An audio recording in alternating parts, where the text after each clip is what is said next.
Hello all, welcome to Kerala stock market gate. അപ്പോൾ ഇന്നത്തെ ഒരു മാർക്കറ്റ് സെഷനിലേക്ക് എല്ലാവർക്കും സ്വാഗതം. സോ ഇന്ന് വെള്ളിയാഴ്ചയാണ്. സോ നമുക്ക് ആ ഒരു ബോധ്യം നമുക്ക് എപ്പോഴും വേണം. വെള്ളിയാഴ്ച നമ്മൾ നമ്മൾ പൊസിഷൻസ് എടുക്കാറില്ല, മാർക്കറ്റ് വാച്ച് ചെയ്യാറാണ് പൊതുവെ പതിവ്.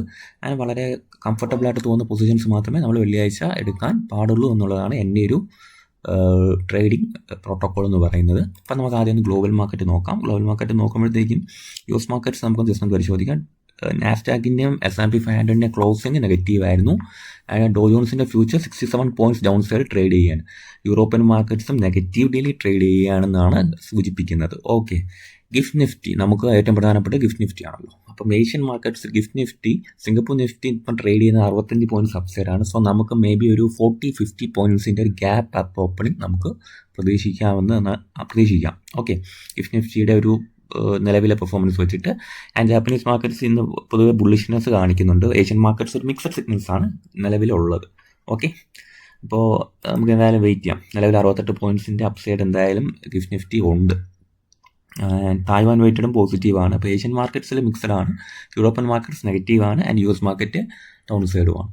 ഓക്കെ, അപ്പോൾ നമുക്കിന്ന് നിഫ്റ്റിയുടെ ഇന്നലത്തെ പെർഫോമൻസും കൂടെ ഒന്ന് നോക്കുമ്പോഴത്തേക്കും നിഫ്റ്റി നമ്മുടെ ലെവൽസ് വച്ച പോലെ തന്നെയാണ്. ഗ്യാപ്പ് ഡൗൺ ഓപ്പണിങ്ങിന് ശേഷം ഈ ഒരു 24,000 മുകളിൽ മാർക്കറ്റ് ഡിമാൻഡ് എടുത്ത് അപ്സൈഡ് പോയി. ആൻഡ് നിങ്ങൾ നോക്കി, മാർക്കറ്റ് ഇന്നലെ പൊതുവേ ഒരു ട്രാപ്പിംഗ് മെൻറ്റാലിറ്റിയിലായിരുന്നു ഇന്നലെ പോയത്. അപ്സൈഡ് വരുന്നു, നമ്മളുടെ റെസിസ്റ്റൻസ് ലൈൻ അല്ലെങ്കിൽ ഒരു സെല്ലിംഗ് പോയിന്റ് വരച്ചു വെച്ചിട്ടുണ്ട്. ആ സെല്ലിംഗ് പോയിന്റിന് മുകളിൽ ക്ലോസ് ചെയ്യുന്നു. ബട്ട് അതിനുശേഷം ബയേഴ്സിനെ ട്രാപ്പ് ചെയ്ത് ഡൗൺ സൈഡ് വരുന്നു. ആൻഡ് വീണ്ടും അപ്സൈഡ് പോകുന്നു, ഒരു റീടെസ്റ്റ്, ആ സോണിൽ റീടെസ്റ്റ് ചെയ്യുന്നു, ഡൗൺ സൈഡ് വരുന്നു. ഇല്ലേ, ഇന്നലെ ആ ഒരു സ്ട്രക്ചറലി 15 മിനിറ്റ് നോക്കുവാണെങ്കിൽ അങ്ങനെയാണ് നടന്നത്. 5 മിനിറ്റ് ചാർട്ട് കൊണ്ട് നമുക്ക് നോക്കാം. കണ്ടില്ലേ, ഈ ഒരു ഏരിയയിൽ റീടെസ്റ്റിംഗ് നടത്തി മാർക്കറ്റ് തിരിച്ചു വരുമായിരുന്നു. ഒരു ടോട്ടൽ ഏരിയ ഒരു സെല്ലിംഗ് പോയിന്റ് ആയിട്ട് നിൽക്കുമായിരുന്നു. കണ്ടില്ലേ, അപ്പോൾ ഈ ഒരു സോണിൽ റീടെസ്റ്റ് ചെയ്ത് സെല്ലിംഗ് പ്രഷർ എടുത്ത് മാർക്കറ്റ് തിരിച്ചു വരുമായിരുന്നു. സോ ഇന്നും നമുക്ക് പൊതുവേ 15 മിനിറ്റ് ചാർട്ടിലേക്ക് ഞാൻ വീണ്ടും പോവുകയാണ്. നമുക്ക് മാർക്കറ്റ് പ്ലേ ചെയ്യട്ടെ, ഇതേ ലെവൽസ് നമുക്ക് കീപ്പ് ചെയ്യാം. ആൻഡ് ഇന്നും ഒരു സപ്പോർട്ട് ഏരിയയുടെ 24,000 നമുക്ക് വച്ചേക്കാം. ഇത് ബ്രേക്ക് ചെയ്യുവാണെങ്കിൽ 23,892 എന്നൊരു ഈ സോണിലേക്ക് മാർക്കറ്റ് വരാനുള്ള പോസിബിലിറ്റി ഉണ്ട്. ഈ ലെവൽസ് തന്നെ ഇന്ന് കീപ്പ് ചെയ്യാം. ഓക്കെ, അപ്പോൾ എന്തൊക്കെ സ്റ്റോക്സ് ഇന്ന് വാച്ച് ചെയ്യാനുണ്ടോ എന്ന് ചോദിച്ചു കഴിഞ്ഞാൽ, റിസൾട്ടുള്ള കമ്പനികൾ നമുക്ക് ശ്രദ്ധിക്കേണ്ടതായിട്ടുണ്ട്. റിലയൻസിൻ്റെ റിസൾട്ട് വരുന്നുണ്ട്, Shriram finance, IndusInd bank, Adani energy എൻസോൾ, Can Fin homes, Chennai petroleum, DCB bank, Hindustan zinc, Lodha developers, L&T finance, Mahindra financial service, Mangalore refinery, പിന്നെ supreme petrochem, Tanla platform, Zensar ടെക്നോളജീസിൻ്റെ റിസൾട്ട്, ക്വാർട്ടർലി ഏർണിംഗ്സ് വരുന്നുണ്ട്. സോ ആ സ്റ്റോക്സ് ഹോൾഡ് ചെയ്യുന്നവർ സൂക്ഷിക്കാം. പിന്നെ April 25 നാളെ റിസൾട്ട് വരുന്നത് RBL ബാങ്കിൻ്റെ റിസൾട്ട് വരുന്നുണ്ട്, IDFC first bank, India cements, മേസി electronics, SBFC finance and UCO ബാങ്കിൻ്റെ റിസൾട്ട് വരുന്നുണ്ട്. അപ്പം ക്വാർട്ടർലി ഏർണിംഗ്സ് വന്നതിൽ ഇൻഫോസിസിൻ്റെ റിസൾട്ട് നമുക്ക് പരിശോധിക്കുകയാണെങ്കിൽ പ്രോഫിറ്റിന് ഗ്രോത്ത് ഉണ്ട്. 7,333 കോടിയിൽ നിന്ന് 8,591 കോടിയിലേക്ക് പ്രോഫിറ്റ് ഗ്രോത്ത് ഉണ്ടായിട്ടുണ്ട്. റവന്യൂ സോർ ചെയ്തിട്ടുണ്ട്. ഡോളർ റവന്യൂ ഇൻക്രീസ് ചെയ്തിട്ടായിട്ട് ന്യൂസ് ഉണ്ട്. സൈൻഡിൻ്റെ പ്രോഫിറ്റ് കുറവുണ്ട്, റവന്യൂ റൈസ് ചെയ്തിട്ടുണ്ട്. ടാറ്റ ക്യാപിറ്റലിൻ്റെ profit and net interest income പോയിട്ടുണ്ട്. IEXൻ്റെ 117 കോടിയിൽ നിന്ന് 129 കോടിയിലേക്ക് പ്രോഫിറ്റ് ഗ്രോത്ത് ഉണ്ടായിട്ടുണ്ട്. റവന്യൂ ജമ്പ് ചെയ്തിട്ടുണ്ട്. LTMൻ്റെ നല്ല റിസൾട്ടാണ്.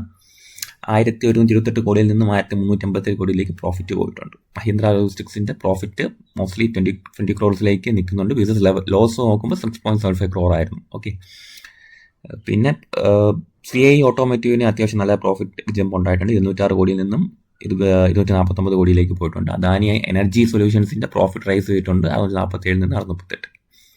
ഓക്കെ, അപ്പം അത്യാവശ്യം നല്ല കമ്പനികൾ, നല്ല പ്രോഫിറ്റ്. പിന്നെ വെറുതെ പ്രധാനപ്പെട്ട ന്യൂസസ് വേറെ ഉള്ളത്, റോളക്സ് റിങ്സിൻ്റെ ബൈബാക്ക്, ഇക്വിറ്റി ഷെയർസിന് ബൈബാക്ക് നടപ്പുണ്ടെന്നുള്ള ന്യൂസ് വരുന്നുണ്ട്. ഓക്കെ, ഇപ്പോൾ സ്റ്റാർ സിമെൻറ്റിൻ്റെയും ന്യൂസസ് ഒക്കെ വരുന്നുണ്ട്. അങ്ങനെ പ്രധാനപ്പെട്ട ന്യൂസസ് ഇന്ന് ശ്രദ്ധിക്കേണ്ട ന്യൂസ് എനിക്കും തോന്നുന്നില്ല. ഇത്ര റിസൾട്ട് ബേസ്ഡ് കമ്പനികളുണ്ടെന്നാണ് എനിക്ക് തോന്നുന്നത്. ഓക്കെ, പിന്നെ നമ്മുടെ ടെലിഗ്രാം ചാനൽ അതുപോലെ തന്നെ ജോയിൻ ചെയ്യുക. ഒരുപാട് പേര് ജോയിൻ ചെയ്യാനുണ്ട്. പുതിയ ചാനലാണ്. ജോയിൻ ചെയ്ത ശേഷം നമുക്ക് എല്ലാ ദിവസങ്ങളിലും ആക്റ്റീവായിട്ട് മുൻപോട്ട് കൊണ്ടുപോകണം. നല്ല നല്ല സ്റ്റോക്ക് മാർക്കറ്റ് റിലേറ്റഡ് ന്യൂസസൊക്കെ ഞാൻ ഷെയർ ചെയ്യാം. ഞാൻ എടുക്കുന്ന ട്രേഡിംഗ് പൊസിഷൻസ് ഞാൻ ഷെയർ ചെയ്യാറുണ്ട്. സോ കഴിവതും നിങ്ങൾക്ക് എന്തെങ്കിലും ഡൗട്ട്സ് ഉണ്ടെങ്കിൽ എന്നെ കോൺടാക്ട് ചെയ്യാനുള്ള അവസരമുണ്ട്. അപ്പം എല്ലാവരും മാക്സിമം ജോയിൻ ചെയ്യുക. ഞാൻ കമൻറ്റ് ബോക്സിലും ഡിസ്ക്രിപ്ഷനിലും പിൻ ചെയ്തിട്ടുണ്ട്. Okay, so thank you.